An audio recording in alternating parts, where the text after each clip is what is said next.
أعوذ بالله من الشيطان الرجيم. بسم الله الرحمن الرحيم. وقال لهم نبيهم إن آية ملكه أن يأتيكم التابوت فيه سكينة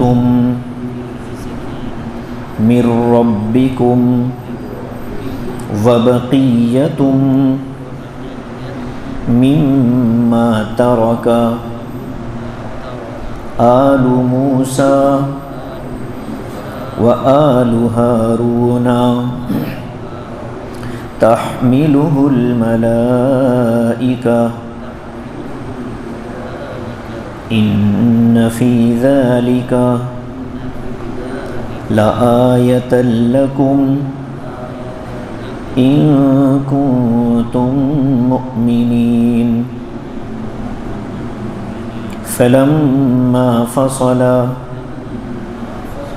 طالوت بالجنود قال إن الله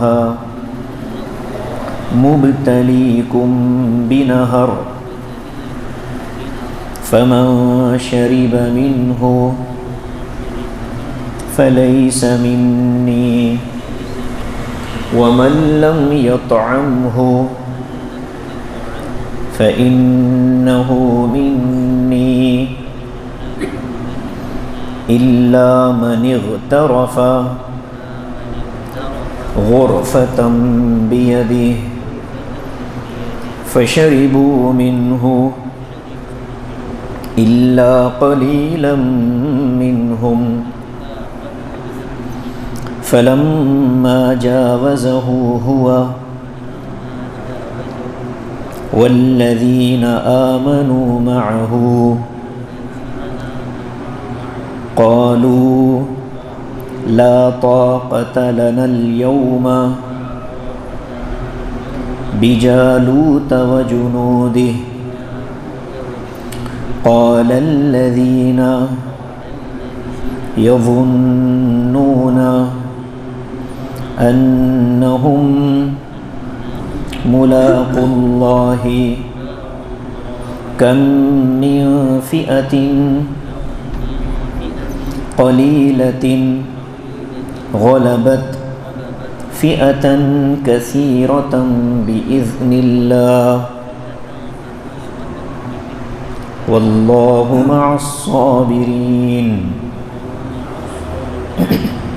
ولما برزوا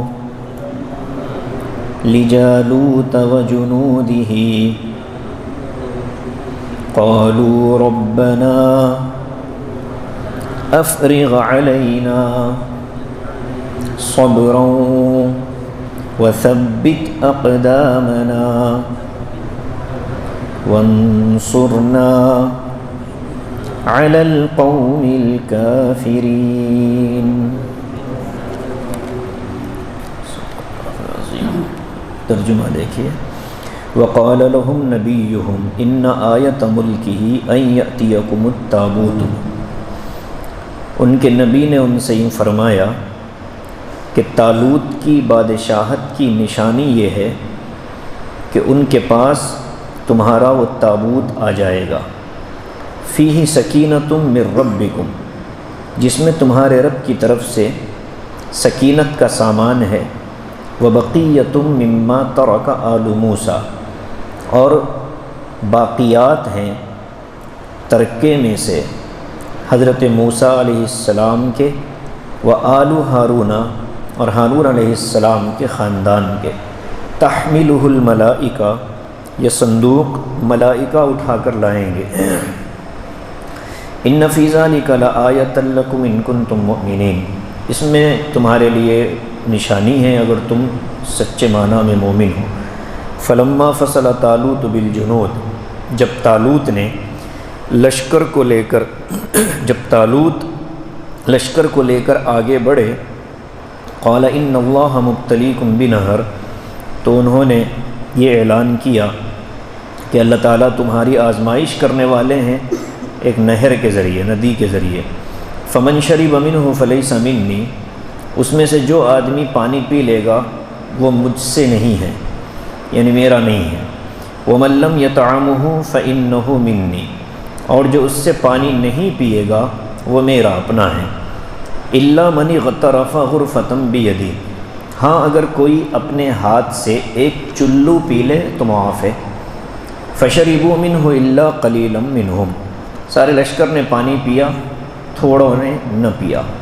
فلما جاوزہ هو والذین آمنوا معہ، جب وہ آگے بڑھے اور ان کے ساتھ وہ جو ایمان والے تھے، اب ساتھ میں یہ پانی پینے والے بھی تھے، قالوا کہنے لگے لا طاقت لنا اليوم بجالوت وجنود، پانی جن لوگوں نے پی لیا انہوں نے یہ کہا کہ ہمارے پاس جالوت اور اس کے لشکر سے مقابلہ کرنے کی طاقت نہیں ہے۔ قال الذین یظنون انہم ملاقو اللہ، وہ لوگ جنہوں نے اللہ سے ملاقات کا یقین رکھتے تھے، انہوں نے کہا کم من فئۃ قلیلۃ غلبت فئۃ کثیرۃ باذن اللہ، کہ کتنی مرتبہ ایسا ہوا کہ چھوٹی جماعت بڑی جماعت پر غالب آ گئی اللہ کے حکم سے۔ واللہ مع الصابرین، اور اللہ تعالیٰ صبر کرنے والوں کے ساتھ ہے۔ ولما برزوا لجالوت وجنودہ، جب وہ آگے بڑھے اور مقابلے میں آئے جالوت اور اس کے لشکر کے، قالوا ربنا افرغ علینا صبرا، تو ان لوگوں نے کہا کہ اے ہمارے پروردگار ہم پر صبر کو انڈیل دیجئے، صبر ہم پر ڈال دیجئے۔ وثبت اقدامنا، ہمارے قدم مضبوطی سے جمائیے۔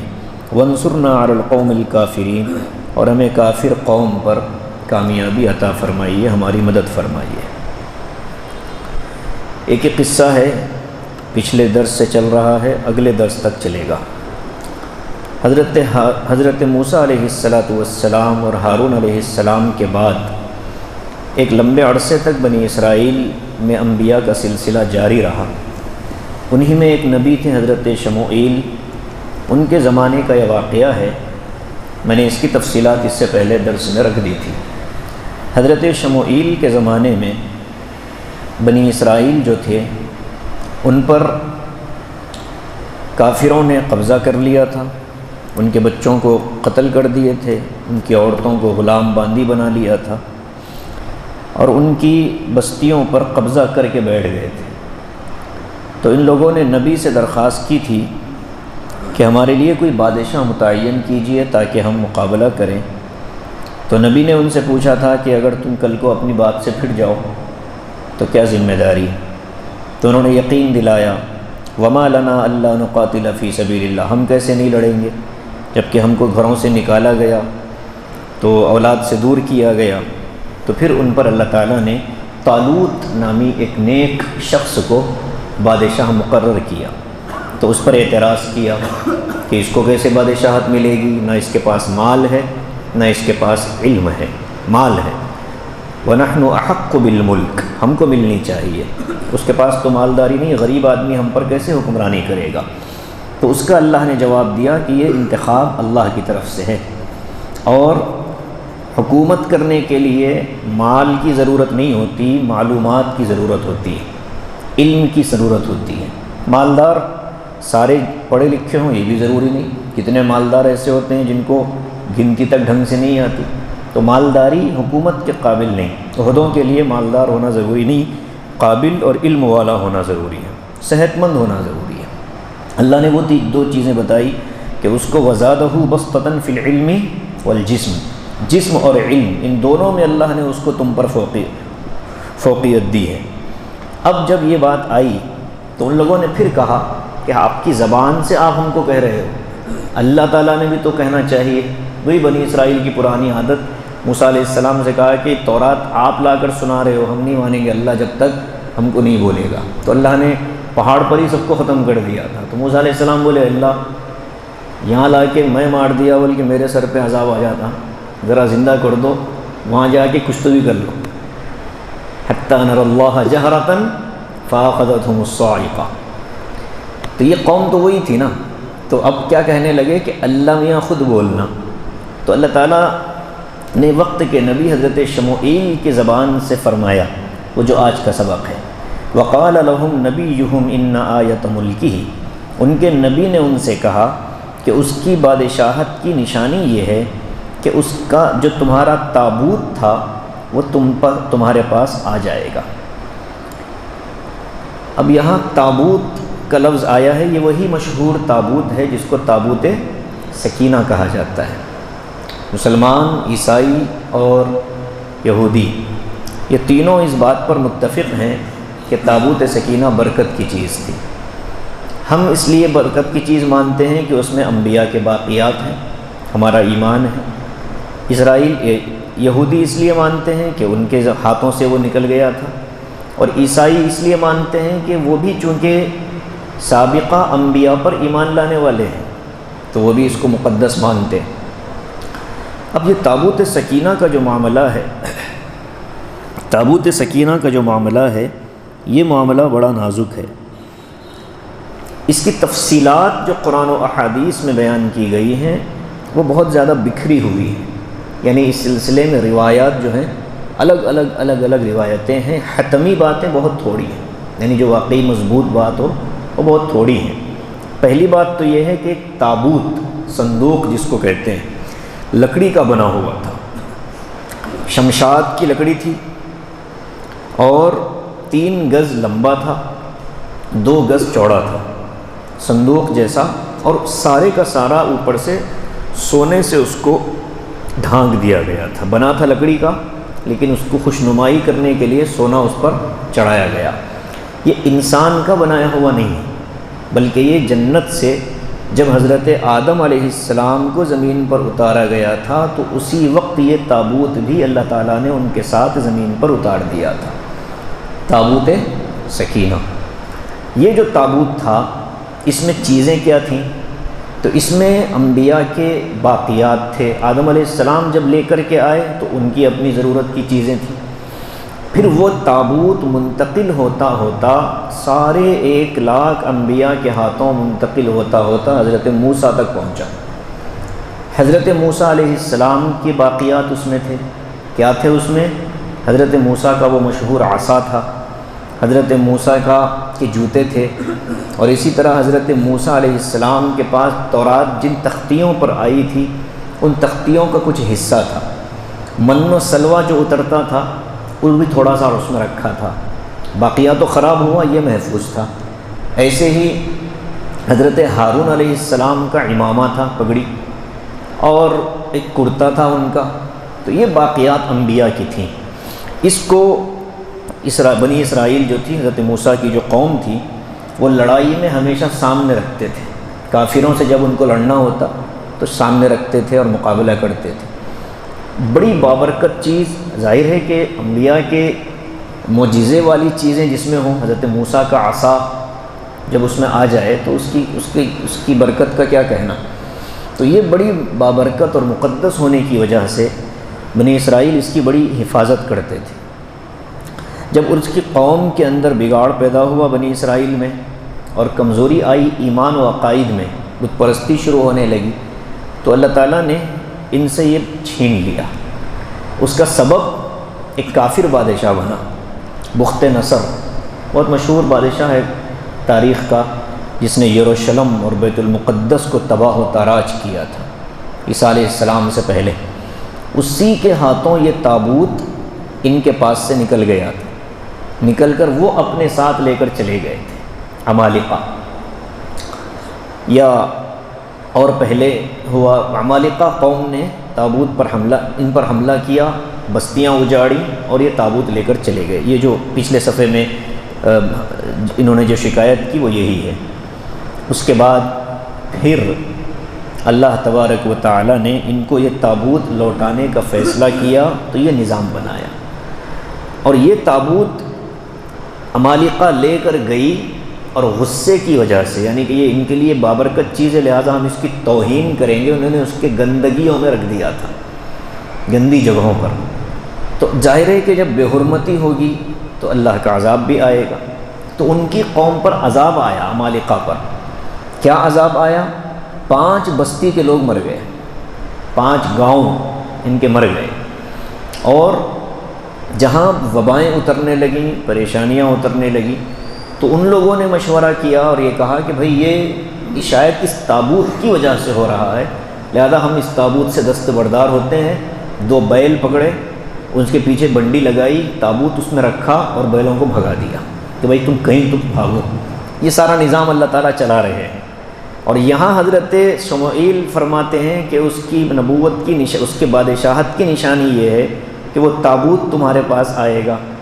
اللہ نے ایک نظام وہاں سے چلایا، اب وہ تابوت جن بیلوں پر رکھ کر ہانکا گیا، وہ تابوت اسی علاقے کی طرف آ رہا تھا جہاں یہ لوگ تھے۔ فرشتوں کو اللہ نے لگا دیا کہ یہ تابوت سیدھے جائے گا اور طالوت کے دروازے پر رکے گا۔ یہ تابوت پہنچا، حضرت طالوت کے دروازے پر آ گیا۔ جب وہ آیا تو قوم نے یقین کر لیا کہ یہ بادشاہ ہیں، ہم ان کی قیادت میں لڑیں گے۔ پہلی آیت کا خلاصہ یہی ہے۔ وقال لهم نبيهم ان آیۃ ملکہ، ان کے نبی نے ان سے فرمایا، یہاں 2 شخصیتیں الگ الگ چل رہی دیکھیں، ایک تو نبی چل رہے ہیں اور ایک طالوت ہے، دونوں کا تذکرہ ہو رہا ہے۔ الفاظ ادھر ادھر نہ ہو اس لیے میں آپ کو کہہ رہا ہوں کہ نبی علیہ جو نبی وقت کے ہیں وہ بادشاہ نہیں ہیں، وہ صرف اللہ کا پیغام لے رہے ہیں، بادشاہ کو سنا رہے ہیں، بادشاہ قوم کو بتا رہا ہے، وہ طالوت ہے۔ نبی شموئیل ہیں، آگے ایک اور پرسنالٹی، 2 اور پرسنالٹی اس میں ایڈ ہوں گی، پوری 4۔ تو کنفیوز نہ ہونا کس نے کس کو کیا کہا، میں کنفیوز ہوں آج بہت زیادہ، آپ لوگ نہ ہونا اللہ کے لیے۔ تو 2 لوگ ابھی چل رہے ہیں، ایک نبی اور ایک طالوت۔ تو طالوت جو ہیں یہ نبی نہیں ہے، بادشاہ ہیں۔ نبی کا نام شموئیل ہے۔ وقال لهم نبیہم، حضرت شموئیل نے فرمایا کہ طالوت کی بادشاہت کی پہچان یہ ہے کہ تم پر وہ تابوت تمہارے پاس آ جائے گا، فیہ سکینۃ من ربکم، جس میں تمہارے رب کی طرف سے سکینت ہے۔ اب یہ سکینہ کیا ہے؟ ظاہر ہے کہ کسی نبی کا کوئی تبرک مل جائے تو انسان کے لیے اس سے زیادہ سکون کی کیا چیز ہوگی؟ بنی اسرائیل اس کو دیکھ کے بڑا سکون پاتے تھے۔ وَبَقِيَّةٌ مِّمَّا تَرَكَ آلُ مُوسَىٰ وَآلُ ہارون، حضرت موسیٰ اور ہارون کے خاندان کے پاس جو چیزیں ہونی چاہیے تھیں، کون سی؟ عصا، جوتا، عمامہ، وہ بھی اللہ تعالیٰ نے اس میں رکھی ہے۔ تحملہ الملائکہ، کیسے آئے گا وہ تابوت؟ ملائکہ اس کو لائیں گے، ظاہر ہے کہ وہ ملائکہ ہی کے ذریعے پہنچا۔ ان فی ذلک لآیۃ لکم ان کنتم مؤمنین، اس میں تمہارے لیے نشانی ہے اگر تم سچے مومن ہو۔ لشکر نے، قوم نے بادشاہ تسلیم کر لیا۔ ان کا مطالبہ کیا تھا کہ ہم کو بادشاہ دیا جائے تاکہ ہم جالوت کے لشکر سے مقابلہ کریں گے، اصل مقصد اب یہ ہے۔ تو اللہ نے اب آگے ان کو مطالبہ کرنے کے بعد بادشاہ عطا کر دیا، جہاد کے لیے نکلے، ایک شرط لگا دی۔ وہ شرط کہاں سے لگی؟ اللہ کی طرف سے لگی، آئی کس کے پاس؟ نبی کے پاس، سنایا کس نے؟ بادشاہ نے۔ فلما فصل طالوت بالجنود، جب طالوت اپنے لشکر کو لے کر آگے بڑھے، 80,000 کا لشکر جمع ہو گیا، اب اس کو لے کر کے وہ آگے بڑھے، قال ان اللہ مبتلیکم بنہر، تو اب یہ جو قالا ہے یہ کہنے والے بادشاہ خود ہیں، طالوت۔ تو طالوت نے قوم سے کہا ان اللہ مبتلیکم بنہر، اللہ تعالیٰ تمہیں آزمائے گا، اللہ نے تمہیں آزمانے کا فیصلہ کیا ہے، اللہ تمہیں آزمانے والا ہے ایک نہر کے ذریعے سے۔ نہر، ندی، پانی کی۔ فلسطین اور اردن، ان دونوں کے درمیان میں ایک نہر تھی، اس کا نام تھا نہر شریعہ۔ اس نہر کو پار کر کے ان کو جالوت کے لشکر سے مقابلہ کرنا تھا۔ آ رہے تھے ادھر سے، اب یہ یہاں مقابلہ ہونا ہے، درمیان میں نہر آ گئی۔ موسم بڑا گرم تھا اور شدید گرمی کا موسم۔ آزمائش کیا؟ نہر آئے گی لیکن پانی نہیں پینا ہے، گرمی کا سفر ہے، مقابلے پر نکلے ہیں، نہر پار کر کے جانا ہے، ندی، لیکن پانی نہیں پینا ہے، کیونکہ اصلی آزمائشیں تو میدان ہی میں ظاہر ہوتی ہے نا، کون کتنا پکا ہے۔ فرمایا کہ ان اللہ مبتلیکم بنہر فمن شرب منہ فلیس منی، جو اس سے پی لے گا وہ میرا نہیں ہے۔ وَمَن لَّمْ يَطْعَمْهُ فَإِنَّهُ مِنِّي، جو اس سے نہیں پیے گا وہ میرا ہے۔ نہیں پیے گا کا لفظ اللہ تبارک و تعالیٰ نے نہیں استعمال فرمایا۔ دیکھیے آپ الفاظ، فمن شریبا پینا، ومن لم یطعمہ چکھنا۔ جب پینے کی بات آئی تو لفظ استعمال ہوتا ہے شریبا، یعنی جو اس سے پیے گا وہ میرا نہیں ہے، جو اس کو چکھے گا بھی نہیں وہ میرا ہے۔ یعنی چکھنے سے بھی منع کر دیا، ایک کلی کر لی نہیں۔ البتہ ایک چیز کی اجازت دی، الا من اغترف غرفتن، اس کو کہتے ہیں چلو، بولتے ہیں نا چلو پر پانی میں ڈوب مرو، یہی ہے وہ چلو۔ کیسے ڈوبیں گے اس میں؟ بزرگوں نے ہم کو اصطلاحات دے دیں لیکن تشریح نہیں کی اس کی۔ چلو یہ ہے، اب یہ چلو بھر پانی پینے کی اجازت تھی، اور وہ بھی کتنے چلو؟ صرف ایک، غرفتن، ایک چلو پانی پی سکتے ہو ضرورت کے بقدر۔ یہ بھی آزمائش ہے کہ بھئی پیاس شدت کی لگی ہو، ایک گھونٹ پی لو۔ آپ کسی کو زمزم پیش کرو اور کہو بھائی تھوڑا سا پیو، وہ توڑے کی چکر میں زیادہ پی جاتا ہے، آدمی کا مزاج ہے۔ تو اللہ نے ان کو آزمایا، الا من اغترف غرفتن بیدہ، ہاتھ سے چلو بھر کر پی لو، یہ آزمائش تھی۔ فشربوا منہ، لشکر نے پی لیا۔ فشربوا منہ، لشکر نے اس دریا سے پانی پی لیا۔ 80,000 میں سے 76,000 نے پیا، الا قلیلا منہم، تھوڑے رہ گئے جنہوں نے نہیں پیا تھا۔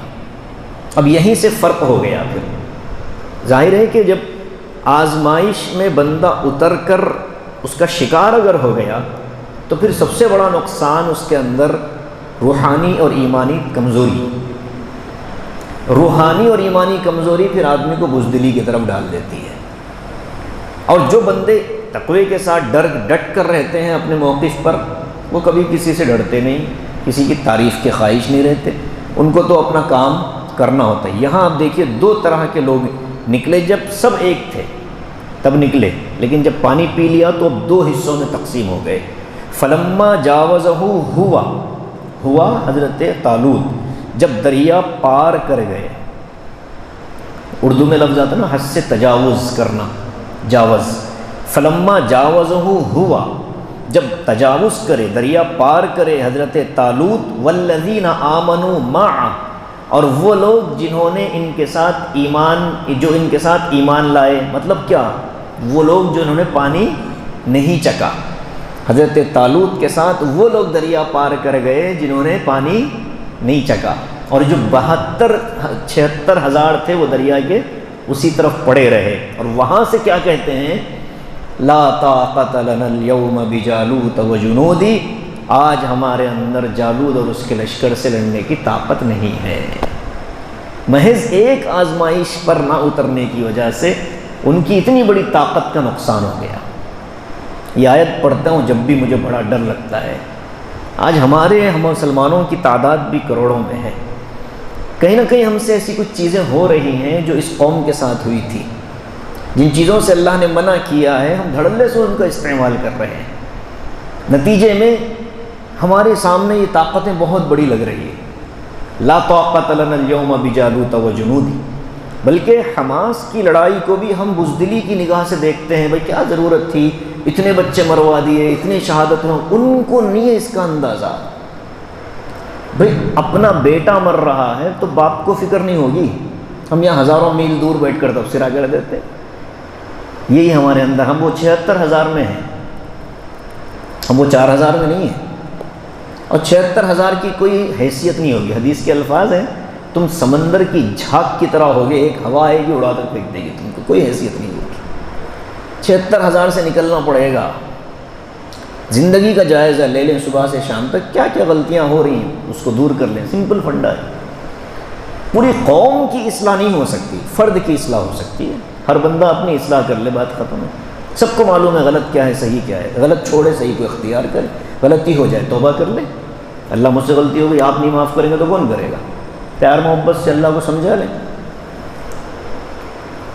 قالوا لا طاقت لنا اليوم بجالوت وجنودی، یہ آیت جب بھی پڑھتا ہوں، چاہے آپ تراویح میں پڑھیں، تلاوت میں پڑھیں، ترجمے میں پڑھیں، اندر سے رونگٹا کھڑا ہوتا ہے کہ ہم بھی اس میں کہیں نہ آ جائیں۔ فرق دیکھ رہے ہیں آپ، پانی پیتے ہی ایمانی کیفیت بیٹھ گئی اور دشمن بہت طاقتور لگنے لگا۔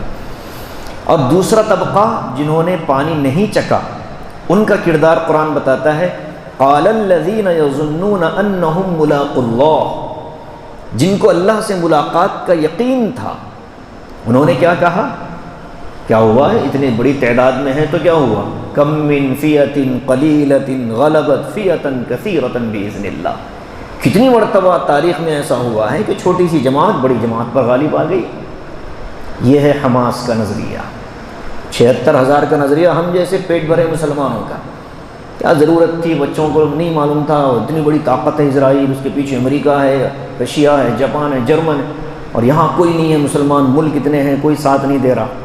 ان کو ہم جیسے بندر بپتیوں کی ضرورت نہیں، وہ اس آیت پر یقین رکھتے ہیں، کم من فیۃ قلیلۃ غلبت فیۃ کثیرۃ باذن اللہ۔ مٹھی بھر جماعتیں اللہ تبارک و تعالیٰ کے حکم سے بڑی جماعتوں پر غالب آ جاتی ہیں۔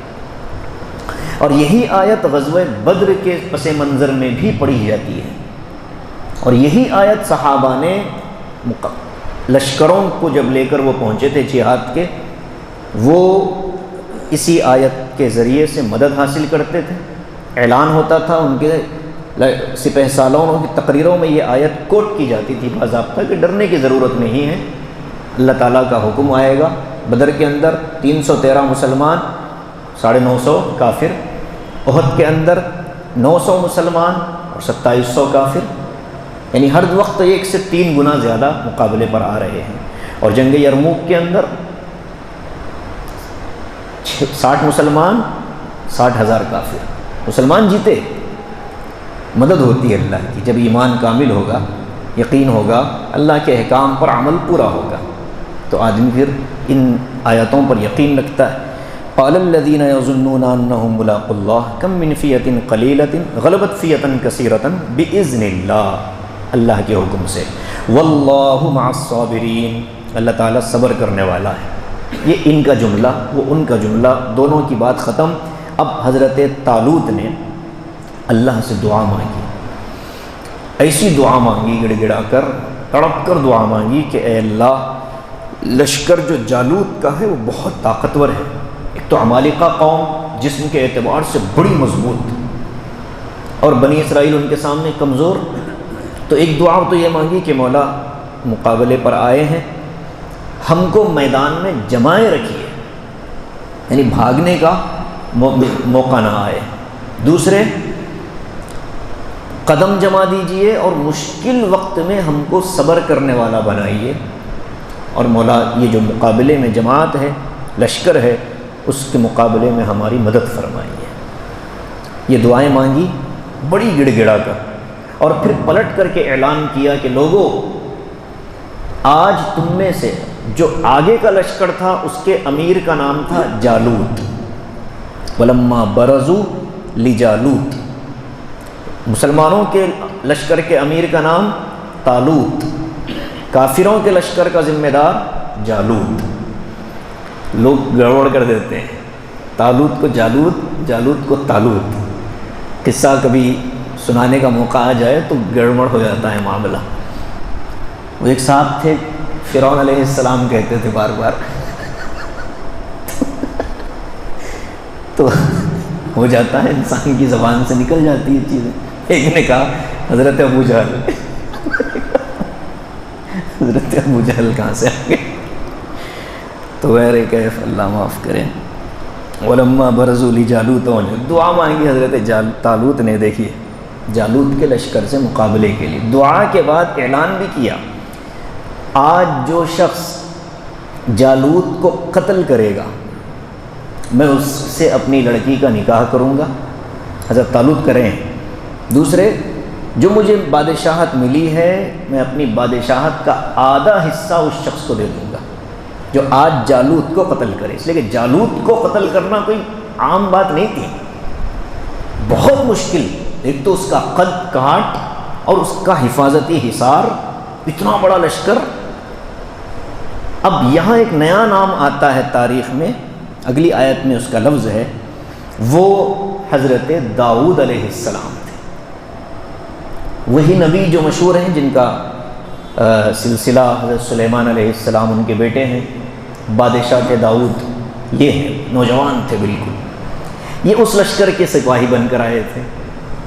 اب حضرت داؤد علیہ السلام نے اللہ سے دعا مانگی کہ مولا جالوت کو قتل کرنا، اس لیے نہیں کہ مجھے اس کی بیٹی سے نکاح کرنا، مجھے مارنا اسلام کے اس دشمن کو۔ ابھی حضرت داؤد کی بادشاہت کا، نبوت کا کوئی اعلان نہیں ہوا، اس لیے کہ 40 سال ابھی ان کی عمر نہیں پہنچی۔ شموئیل علیہ السلام کی وفات کے بعد پھر اللہ تعالیٰ نے حضرت داؤد کو نبوت عطا فرمائی تھی۔ اب یہ جوان ہیں، انہوں نے دعا مانگی کہ مجھے اس کو مارنا ہے، اللہ نے ان کی دعا سن لی، اور تدبیر ان کو ایسی سوجھی کہ تیر تلوار سے انہوں نے اس کو نہیں مارا، بلکہ غلیل میں پتھر رکھ کر کے اس کی پیشانی کا نشانہ لے کر پتھر چڑھایا، وہ نشانے پر لگا اور وہ مر گیا، نشانے پر لگا اور وہ مرا۔ تاریخ میں ایسے بہت سے واقعات ہیں کہ مقابلے میں جو کافروں کا ذمہ دار تھا، لشکر کا امیر تھا، سارا لوہے کا لباس پہنا ہوا، اتنی سی جگہ باقی تھی، وہ یہ جو حصہ ہے نرخرے کی، کتنی جگہ ہوتی ہے، یہاں نیزہ مار کر ختم کر دیا۔ نیزہ کس نے پھینکا؟ نبی علیہ السلام نے، امیہ ابن خلف، جو ابی ابن خلف کا بھائی تھا، اس کے لیے۔ تو اس آپ صلی اللہ علیہ وسلم کے نیزہ پھینکنے کی وجہ سے اس کے گلے پر خراش آئی، سر لوہے کی ٹوپی سے بندھا ہوا، سینہ لوہے کی جالیوں سے بندھا ہوا، لیکن بس اتنا سا حصہ اس کا باقی تھا، ایسے اس نے سر اٹھایا، حضور نے نیزہ پھینکا، وہ اس کو خراش لگی، نیزہ دھنسا نہیں، خراش لگی تو بھاگنے لگا، لوگ بلانے لگے، بولے بھائی کیوں بھاگتے ہو، کیا ہوا؟ کہا کہ یہاں زخم ہوا، لوگ ہنسنے لگے، اس زخم کی وجہ سے بھاگتا ہے؟ کہا کہ بھائی زخم چھوٹا ہے، لیکن جس ہاتھ نے پھینکا وہ بہت زبردست ہے، مجھے یقین نہیں ہے کہ میں بچوں گا، اور وہ مر گیا۔ تو یہ دیکھیے آپ، حضرت داؤد علیہ السلام کو بھی اللہ نے جو سوجھ بوجھ عطا فرمائی کہ وہ تیز نیزے، تلوار، تیر کا انہوں نے سہارا نہیں لیا، بلکہ ایک پتھر کو غلیل میں رکھا اور رکھ کر کے انہوں نے اس کو چھوڑا، وہ سیدھے پیشانی پر لگا اور وہ مر گیا۔ جیسے ہی وہ مرا، ظاہر ہے کہ جب بڑا ستون گر جاتا ہے تو عمارت ویسے بھی بیٹھ جاتی ہے۔ بادشاہ جب مر گیا، قائد مر گیا، تو لوگ بولیں گے ہم کو کیا ضرورت ہے بھائی جینے کی۔ تو لشکر اس طرح سے ان کو شکست ہوئی۔ اب یہ شکست والا مسئلہ آگے آیت میں آ رہا ہے، اس سے پہلے حضرت داؤد اور حضرت طالوت نے جو دعا مانگی وہ سمجھ لیں۔ وَلَمَّا بَرَزُوا لِجَالُوتَ وَجُنُودِهِ، جب یہ لشکر 4000 والا جالوت اور اس کے لشکر کے مقابلے میں آیا، قالوا ربنا افرغ علینا صبرا، دعا مانگی کہ ہمارے پروردگار ہم پر صبر کو انڈیل دیجئے، صبر کی توفیق دیجئے نہیں، انڈیل دیجئے۔